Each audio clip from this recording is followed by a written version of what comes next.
इसीलिए जड़ में ही पानी डालने का विधान है। मतलब कि जड़ में ही पानी डाला जाता है, जल चढ़ाया जाता है। और आप बताइए कि इतने देवी देवता हैं, लेकिन जल हम किसको चढ़ाते हैं? महादेव को। शिवलिंग पे ही जल चढ़ता है। यानी सारे टहनियाँ और पत्ते तभी हरे भरे रहेंगे जब जड़ों में हमारा भाव समर्पित होता रहे, यानी कि शिव के लिए। इस काल में कितने युग आए, पहले भी कितने युग आए, कभी द्वापर आया, कभी त्रेता युग आया, अलग अलग युग आए हैं। अभी कलयुग चल रहा है। पूरे युग के लिए अगर कोई दिशा और दशा बदलने वाला आता है तो हम उसको कहते हैं युग पुरुष, महामानव। महाशब्द आप गौर करिएगा कि महाशब्द जब भी लगा है महादेव के लिए लगा है, या महादेव जैसा ही कोई आया है, महादेव का संदेश लेकर कोई आया है तो उसके लिए लगा है। तो हम कहते हैं साहब श्री हरिंदरानंद जी को महामानव हैं, वो युग पुरुष हैं वो। तभी तो हम गीत गाते हैं, स्वागत है हे युग पुरुष तुम्हारा, युग पुरुष तुम्हारा। पूरे युग का जो पुरुष है उसको हम कह रहे हैं स्वागत है हे युग पुरुष तुम्हारा। तुमने जमी पे शिव गुरु को उतारा, कि हम उनका स्वागत करते हैं, हम उनके लिए कृतज्ञ होते हैं जिन्होंने इस जमीन पे शिव को ही उतार दिया। हम कहानियाँ पढ़ते हैं, हम कथाएं सुनते हैं। हमने कहानियों में पढ़ा है कि जब माँ गंगा नदी को हम कहते हैं माँ गंगा नदी जब इस धरती पे, पृथ्वी पे उतरी थी, उसके पीछे की कहानी है कि एक राजा थे भगीरथ। राजा भगीरथ ने तपस्या की, और तपस्या की किसके लिए? कि उनके पूर्वजों का जो निधन हो गया, मृत्यु को प्राप्त हुए, उनको मुक्ति नहीं मिल पाई, मोक्ष नहीं मिल पाया, यानी ईश्वर के में एक नहीं हो पाए।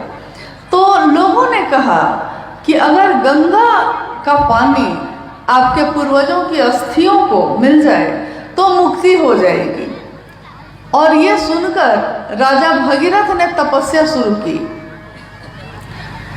कहानी है कि माँ गंगा प्रसन्न हुई और उन्होंने कहा कि मैं पृथ्वी पर उतरने के लिए तैयार हूँ, लेकिन पृथ्वी, कल्पना करिएगा आप अभी इस बात की कि पृथ्वी यानी धरती मेरे वेग को, मतलब मैं इतनी तेज गति से जो उतरूंगी इस धरती पे, तो ये धरती मेरे वेग को, मेरे प्रवाह को बर्दाश्त नहीं कर पाएगी, तो सारी पृथ्वी ही बह जाएगी।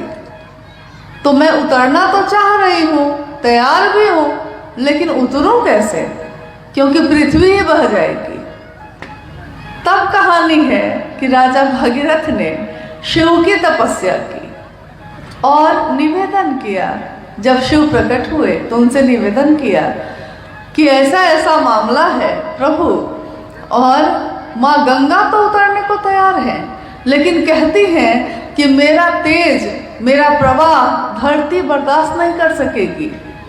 तो अब मैं क्या करूं? काम तो हुआ है लेकिन पूरा नहीं हुआ, अब क्या करूं?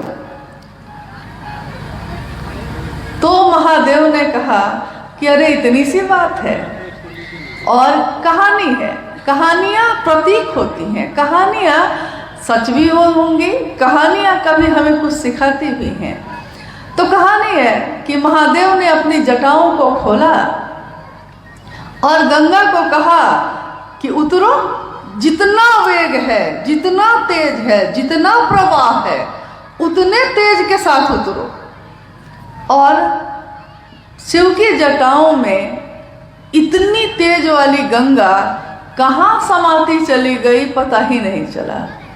गंगा उतरी जा रही है, शिव की जटाओं में समाये जा रही है, और शिव ने फिर अपनी जटाओं को समेट लिया। मामला फिर फंस गया कि गंगा उतरी तो, लेकिन शिव की जटा में उतर गई और शिव ने फिर से उसको बांध लिया है, यानी पृथ्वी पे तो अभी भी नहीं उतरी। अब फिर भगीरथ जी बैठे और उन्होंने कहा, महादेव अब जटा में ही सारी गंगा है, अब मेरे पूर्वजों का कल्याण कैसे होगा? तो महादेव ने कहा, अरे बस इतनी सी बात है।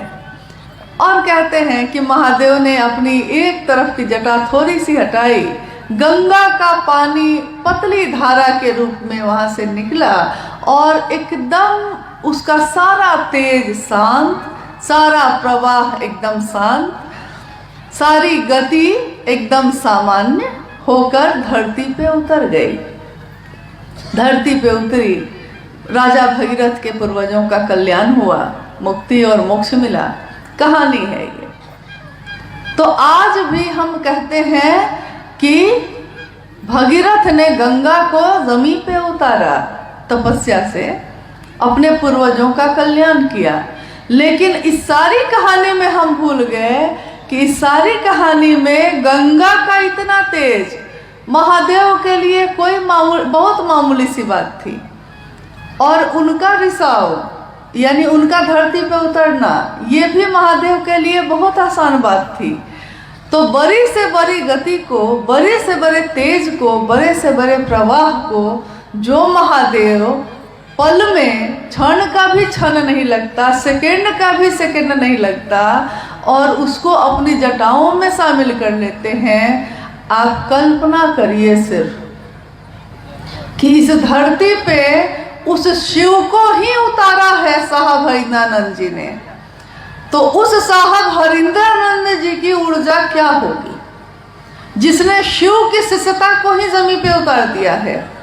जमीन पे ही ऐसा वैसा नहीं उतारा, इतना उतारा, इतना उतारा कि आज घर घर में शिव की बात हो रही है। लोग, कोई भी आदमी अमीर हो, गरीब हो, किसी भी जाति, किसी भी धर्म का हो, शिव को अपना गुरु बना रहा है। अब इससे कोई फर्क नहीं पड़ता कि वो कैसे जीता है, क्या खाता है, क्या पीता है, कैसे रहता है, कैसा जीवन जीता है। महादेव को इससे कोई फर्क नहीं पड़ता। महादेव सबके भाव को ग्रहण करते हैं। कहते हैं महादेव के पास हृदय की हुंडी ही स्वीकार होती है। हृदय की हुंडी मतलब हृदय ही वहाँ स्वीकार किया जाता है। सामान का वहाँ कोई मोल नहीं है। बड़ी से बड़ी संपदा का, जिसने सबको संपदा बांटी हो, उसको हम क्या संपदा देंगे? जिसकी दया, जिसकी करुणा से फूल खिलते हैं, बारिश होती है, उसको हम क्या जल चढ़ाएंगे, हम क्या बेलपत्र चढ़ाएंगे? यानी महादेव भाव के भूखे हैं, भाव ही वहाँ ग्रहण होते हैं। और अभी अभी मैंने कहा कि आप कल्पना कर लीजिए कि जिस शिव के बारे में हम बात भी करने की बिसात नहीं रखते, तेरी चर्चा कर सकूं मैं इतनी बिसात क्या है। अभी अभी भाई क्या नाम है उनका, ईशु गोस्वामी जी, हाँ, गा रहे थे। बहुत दिनों बाद मैंने ये भजन सुना। साहब और दीदी, दीदी नीलम आनंद जी भी इस भजन को गाती थी, या उनके सामने उस समय पुराने गुरु भाई लोग गाते थे। आजकल देखती हूँ कि पुराने भजनों का प्रचलन थोड़ा कम हो गया है, लेकिन जैसे ही ये भजन बजने लगा, साहब और दीदी की सारी स्मृति ऐसे उभर के आई कि लगा जैसे वो बैठे हैं और हम सब उनके सानिध्य में बैठे सुन रहे हैं कि हे महादेव, मैं आपकी चर्चा कर सकूं इतनी बिसात भी मेरी नहीं है, आपको नमन भी कर सकूं इसके योग्य भी हम नहीं हैं, लेकिन तब भी आपकी चर्चा कर रहे हैं, आपको नमन कर रहे हैं। मामूली बात नहीं है ये। तो हम जिस चीज़ को बहुत मामूली समझते हैं, अरे चर्चा ही न है, चर्चा है कर लेंगे, महोत्सव न है आयोजित कर लेंगे, फटाफट करना है कर लेंगे, कौन सी बड़ी बात है, हम सोचते हैं। लेकिन हम उस समय ये नहीं सोचते कि हम किसकी बात कर रहे हैं। हम उस महादेव की बात कर रहे हैं जिनके बारे में दुनिया ने अनेक नामों से नवाजा है। महादेव को, एकमात्र महादेव को अघोरेश्वर कहा गया, यानी अघोर के भी जो ईश्वर है, अघोर जो कभी घोर नहीं होता, कुछ भी हो जाए वो परम शांत ही रहते हैं। अघोरेश्वर, अघोरों के भी ईश्वर। और अघोरा कहा गया माँ काली को, यानी शिव की शक्ति को, यानी शिव और उनकी शक्ति अघोर है, अघोरा है, बाकी सब है तो घोर है। लेकिन साहब हरिनानंद जी ने लिखा है और उन्होंने अपनी चर्चाओं में भी कहा है कि शिव क्या है, वो आवेश रहित आवेश है। आवेश रहित आवेश, ये पढ़ने पे समझ में नहीं आता है, लगता है कि कोई बहुत बड़ी बात हो रही है, लेकिन इसको समझने के लिए आप ऐसे समझ सकते हैं कि आवेश रहित आवेश का अर्थ ये होता है कि पूरी ताकत है, पूरी ऊर्जा है, यहाँ तक कि जितने भी आवेश यानी कि जितनी भी ताकत, जितनी भी शक्ति, जितनी भी ऊर्जा पैदा होती है वो एकमात्र महादेव के पास से ही पैदा होती है और कहीं से नहीं। जहाँ से सारी धाराएं निश्रित हुई हैं, जहाँ से सारे आवेश पैदा होते हैं, वो खुद शिव परम शांत अघोर है, अघोरेश्वर है, परम शांत है। लेकिन याद रखना है हम लोगों को, आवेश है, आवेश रहित बन के बैठे हैं। आवेश नहीं है ऐसा नहीं है, सारी चीजें वहीं से निकलती हैं। जैसे आपने देखा होगा कि हमारे घर में बिजली का तार लगा होता है, तो बिजली के तार के ऊपर रबर चढ़ाया रहता है। अगर वो रबर कहीं से कट जाए और आपका हाथ उससे छू जाए तो क्या होगा? इतना तो आप लोग जानते हैं कि क्या होगा, करंट लगेगा। कह रहे हैं भाई कि करंट लगेगा, और ऐसा वैसा नहीं लगेगा, जितना वोल्ट का उसमें रहेगा सप्लाई उतना वोल्ट का झटका लगेगा। अगर कम है तो हल्का लग के रह जाएगा, लेकिन अगर 440 है तो उसी में चिपक के रह जाते हैं लोग, नहीं। लेकिन उसी आवेश में, उसी ऊर्जा में रबर चढ़ा हुआ है या तांबा का तार से ऊपर से कवर किया हुआ है, तो छोटा बच्चा भी उस तार के ऊपर कूदता है, हाथ से उठा के इधर से उधर रख देता है, फेंक देता है, कोई फर्क नहीं पड़ता, उसको करंट नहीं लग रहा है। लेकिन करंट है उतना ही, 440 वोल्ट है उसमें, लेकिन उसके ऊपर एक परत चढ़ी हुई है जिसके कारण आप उसको छू सकते हैं, आप उसको पकड़ सकते हैं। प्लग उठा के आप प्लग को जिसमें लगाते हैं, जैसे ही प्लग अंदर लगता है उस करंट से उसका संपर्क होता है और पूरे तार में वो करंट आ जाता है। यानी आवेश पूरा का पूरा है वहाँ, लेकिन रबर चढ़ा हुआ है, इसलिए आवेश होते हुए आवेश रहित हैं। महादेव भी वैसे ही हैं।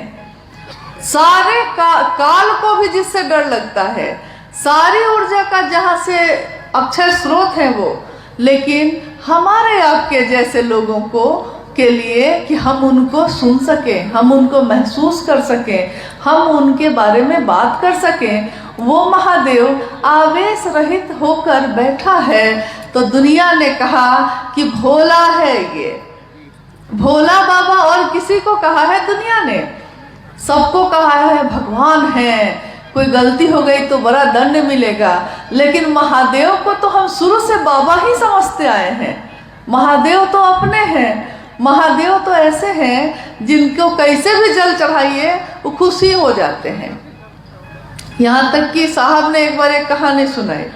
कहा उन्होंने कि एक जंगल जैसी जगह पे छोटा सा एक मंदिर था, तो मंदिर में शिवलिंग की स्थापना थी, शिव का मंदिर था, शिवलिंग की स्थापना थी।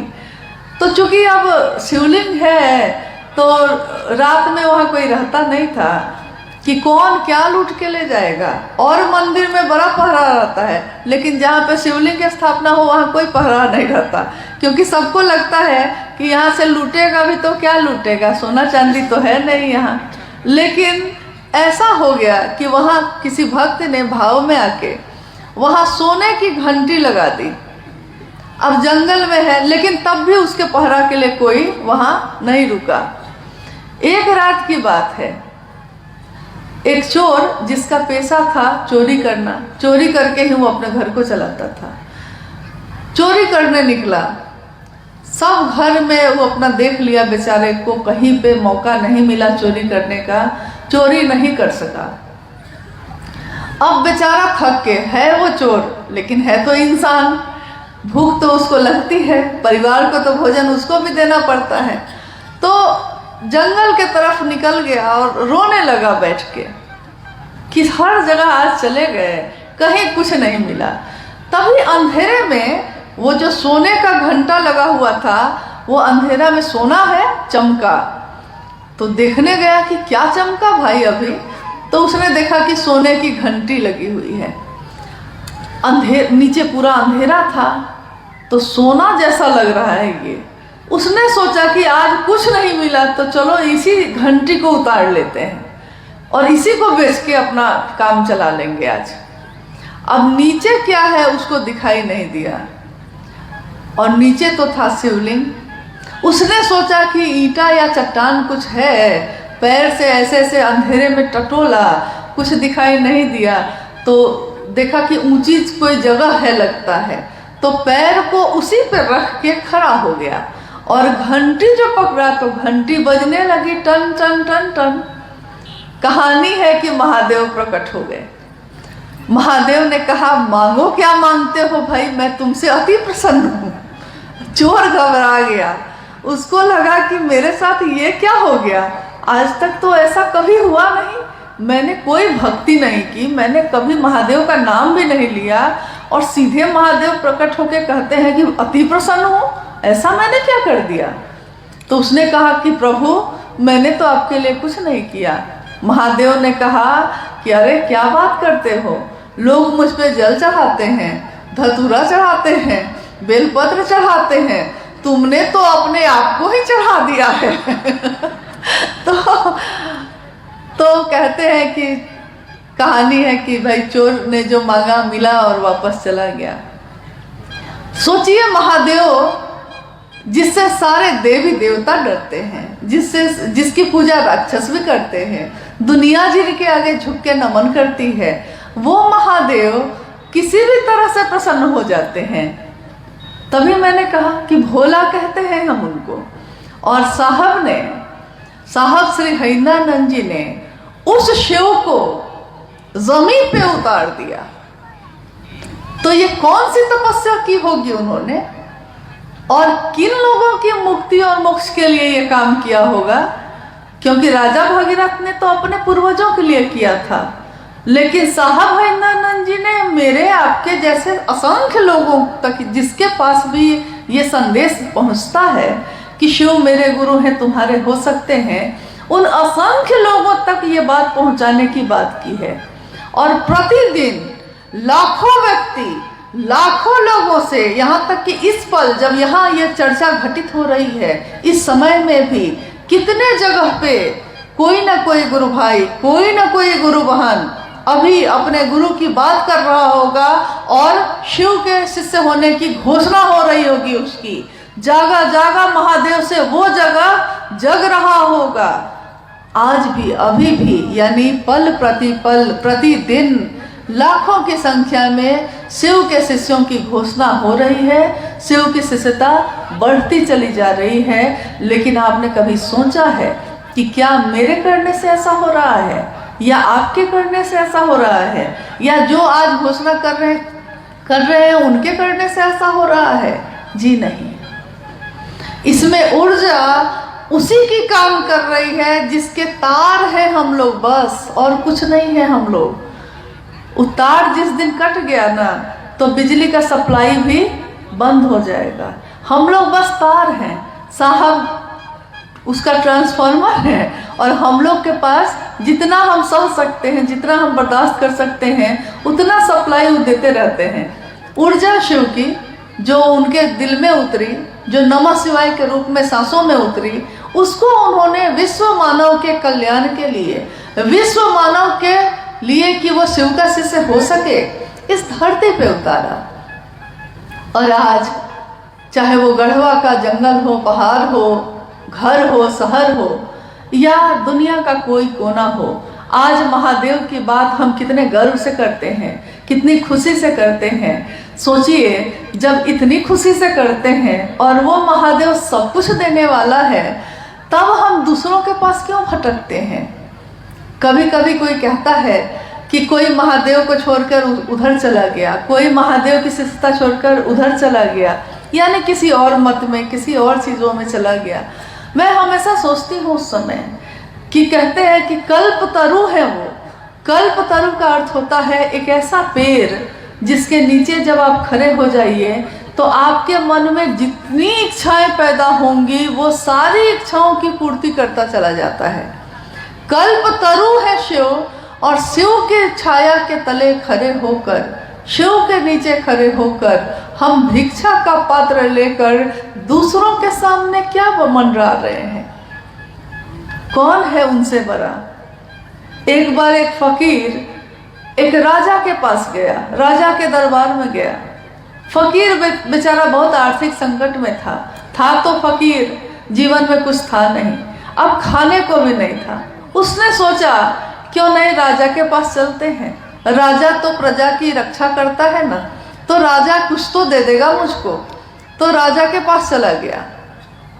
राजा के पास जब जाता है तो दरबार उसको रोक देता है, कहता है कि अभी राजा भगवान की पूजा कर रहे हैं। तो फकीर ने बोला कि भगवान की पूजा कर रहे हैं, कोई विशेष प्रयोजन है या प्रतिदिन करते हैं इसलिए कर रहे हैं। दरबार ने कहा कि नहीं, राजा बड़ा दुखी है, उनकी संतान को सुख मिले इसके लिए आज वो पूजा कर रहे हैं। फकीर ने कहा ठीक है, तब अब मैं चलता हूँ। दरबार ने कहा कि अरे अभी अभी तो आए थे, अभी राजा उठ जाएंगे तो जो तुमको मांगना होगा मांग लेना। फकीर ने कहा कि जो खुद ईश्वर से मांग रहा है तो उससे मैं क्या मांगूं, मैं भी खुद ही ईश्वर से मांग लूंगा। तो देखिए, यहाँ कोई दूसरा हमको क्या दे सकता है, लेकिन वो महादेव वो भी दे सकता है जो हमारे भाग्य में नहीं होता, जो हमारे किस्मत में नहीं होता। वो कौन दे सकता है? तो वो महादेव दे सकते हैं। क्यों दे सकते हैं? क्योंकि सबसे बड़ा मास्टर वही हो सकता है जिसने इस दुनिया को बनाया हो। जो बनाता है उसी को पता होता है उसके हर चीज़ का। देखा होगा आपने कि कोई बढ़ई है, वो टेबल बनाया है या पलंग बनाया है, मान लीजिए पलंग बनाया है। अब वो पलंग में कहीं कहीं कुछ खराबी हो रही है तो आप उसी बढ़ई को खोजने जाते हैं। क्यों? क्योंकि दूसरे बढ़ई को बुलाइएगा तो उसको खोजना पड़ेगा, कौन काटी कहाँ लगा है, कैसे लगा है, कैसे ठोका गया है। लेकिन जिसने बनाया है उसको पूरा का पूरा पता है कि कहाँ बड़ी कांटी लगी है, कहाँ छोटी, कहाँ कौन लकड़ी लगी है, कहाँ कौन तख्ता लगा है, सब पता है उसको। तो सबसे अच्छा वही बना सकता है। महादेव की इच्छा से ये सृष्टि बनी, महादेव की इच्छा से ये दुनिया बनी, तो महादेव से अच्छा कौन जानेगा कि मेरे मन की बीमारी कैसे ठीक होगी। क्योंकि महादेव को मेरे रोम रोम का पता है, हर चीज़ का पता है। और वो जिनके बारे में कहा जाता है कि करता करे न कर सके, शिव चाहे सो होए, तीन लोक नौ खंड में शिव से बड़ा न कोई। शिव से बड़ा कोई भी नहीं है तीनों लोकों में, नौ खंडों में। तो जो वो चाहते हैं, शिव की इच्छा में ही बल है, जो शिव चाहते हैं वही होता है। तो जब हम शिव के पास खड़े हैं, जब शिव हमारे गुरु हैं, जब वो शिव ही हमको सब कुछ दे सकते हैं जो मेरे लिए जरूरी होगा, तो हम दूसरों के पास क्यों भटक रहे हैं। और इतनी बड़ी विधा दुनिया में जहाँ भी हम लोग जाते हैं, जहाँ भी साहब हरिंद्रानंद जी के इस संदेश को दोहराते हैं, वहाँ के लोग कहते हैं कि इतनी सुंदर बात तो हमने आज तक सुनी नहीं, कितनी अद्भुत बात है, कितनी अच्छी बात है। महादेव मेरे गुरु होंगे, मैं उनका शिष्य होऊंगा। अरे हम लोग को आता ही क्या है, क्योंकि कोई मामूली गुरु के पास भी गए हैं तो वो पात्रता खोजते हैं, योग्यता खोजते हैं। कहते हैं कि तुम मंत्रों का जप कर सकोगे ना, तुम साधना उपासना कर सकोगे, तब मेरे पास बैठो। तुम किस कुल के हो, तुम किस जाति के हो, तुम किस धर्म के हो, तुम ब्रह्मचारी हो कि तुम शाकाहारी हो। इतनी शर्तें हैं, इतने बंधन हैं, इतनी वर्जनाएं हैं कि जाते जाते लोग थक गए और हर जगह कुछ विशेष लोगों को ही वो शिष्य बनाते हैं, हर व्यक्ति शिष्य नहीं बन पाता। लेकिन साहब हरिंदरानंद जी ने एक ऐसी विधा दी जिसमें उन्होंने कहा कि हर व्यक्ति परमात्मा पथ का अधिकारी है। हर व्यक्ति, न कोई छोटा है न कोई बड़ा है, समान है। जो 30 साल पहले शिव का शिष्य बना था सो, जो आज का आज अभी अभी बना है वो, उन दोनों में कोई अंतर साहब हरिंदरानंद जी ने नहीं माना। उन्होंने कहा कि रेगिस्तान में भी, राजस्थान के रेगिस्तान में जहाँ बालू ही बालू है, एक घर यहाँ है तो दूसरा घर यहाँ है, पूरे रेगिस्तान में कहीं साद्वल भूमि नहीं है। साद्वल का अर्थ होता है जहाँ पे हरियाली हो, पानी हो, तो कहीं कहीं एकदम बंजर है, रेगिस्तान है, और उसके बीच में कोई एक साद्वल भूमि है जहाँ पानी पीने को मिल जाता है। वैसी जगहों पे भी साहब कहते हैं कि राजस्थान के मरुस्थल में भी किसी ने अगर अभी अभी अपने नाम की घोषणा की है, वो भी मेरे कलेजे का टुकड़ा है। इसलिए हम लोग को ये भ्रम नहीं होना चाहिए कि कोई विशेष ही होगा जो उनके कलेजे का टुकड़ा होगा, ऐसा नहीं है। जिसने भी साहब के विचारों को अपनाया है, जिसने भी शिव के इस संदेश को अपने जीवन में उतारा है, शिव उसके गुरु हुए हैं। और साहब हरिंदरानंद जी का आशीर्वाद, उनका साथ, माँ नीलमानंद जी की ममता उसके साथ चल रही है। अगर नहीं चल रही होती तो हमारे आपके में ऐसी तो कोई बात नहीं है। नहीं कहते हैं ये तो कर्म है उनका वरना, मुझ में तो ऐसी बात नहीं, मुझ में ऐसी बात नहीं है कुछ भी कि हमसे कोई मिलता या आपसे कोई मिलता। क्यों आपके मुंह से शिव की वाणी निकलती है, शिव की ऊर्जा काम करती है, लेकिन इस वाणी के निकलने का मूल कारण इस धरती पे कौन है? वो शिव के शिष्य हरिंदरानंद जी ही हैं। धरती को हमेशा याद रखना होगा कि किसके कारण ये शिव मेरे गुरु हुए, क्योंकि आज तक तो वो शिव थे, लेकिन उस शिव से मिलने की तकनीक हमको मालूम नहीं थी, तरीका मालूम नहीं था। साहब ने कहा कि बस अपने पास, तुम्हारे पास जो ये तुम्हारा मन है, इस मन से ही शिव को पुकारो। कहो कि हे शिव, आप मेरे गुरु हैं, मैं आपका शिष्य हूँ, मुझ शिष्य पर दया कर दीजिए। देखिए हमसे भूल क्या होती है, हम पुकारते हैं शिव को, कहते हैं हे शिव आप मेरे गुरु हैं, मैं आपका शिष्य हूँ, मुझ शिष्य पर दया करिए। लेकिन कहते हैं ये और सोचते हैं दूसरी बात। सोचते हैं कि पेट का दर्द ठीक हो जाता, बीमारी ठीक हो जाती, नौकरी मिल जाती, बिजनेस ठीक हो जाता। कहते हैं कि कोई शर्त होती नहीं प्यार में, कोई शर्त होती नहीं प्यार में, मगर प्यार शर्तों पे तुमने किया। नजर में सितारे जो चमके जरा, बुझाने लगे आरती का दिया। मतलब थोड़ा सा सुख जाओ, जैसे